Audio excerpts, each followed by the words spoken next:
بسم الله الرحمن الرحيم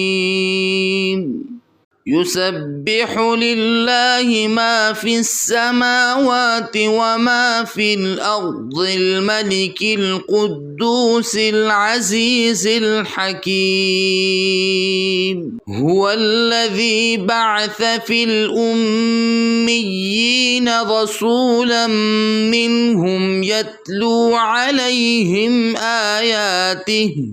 رسولا منهم يتلو عليهم آياته ويزكيهم ويعلمهم الكتاب والحكمة وإن كانوا من قبل لفي ضلال مبين وآخرين منهم لما يلحقوا بهم وهو العزيز الحكيم ذلك فضل الله يؤتيه من يشاء والله ذو الفضل العظيم مثل الذين حملوا التوراة ثم لم يحملوها كمثل الحمار يحمل أسفارا بئس مثل القوم الذين كذبوا بآيات الله والله لا يهدي القوم الظالمين قل يا أيها الذين هادوا إن زعمتم أنكم أولياء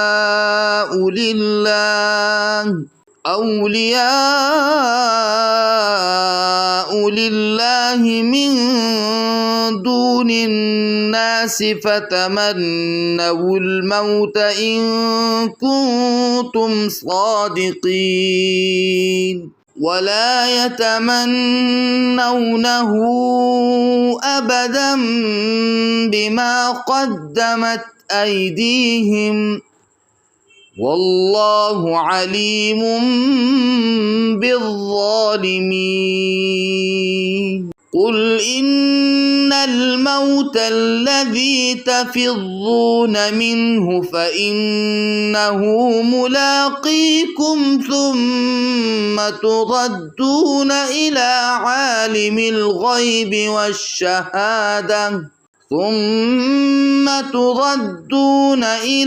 عالم الغيب والشهادة فينبئكم بما كنتم تعملون يا أيها الذين آمنوا إذا نودي للصلاة من يوم الجمعة فاسعوا إلى ذكر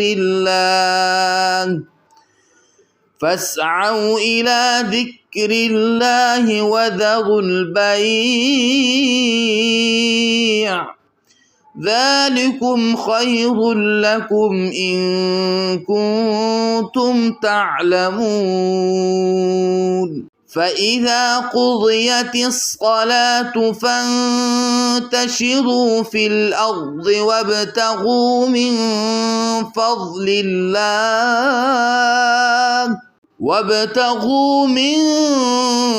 فضل الله واذكروا الله كثيرا لعلكم تفلحون وإذا رأوا تجارة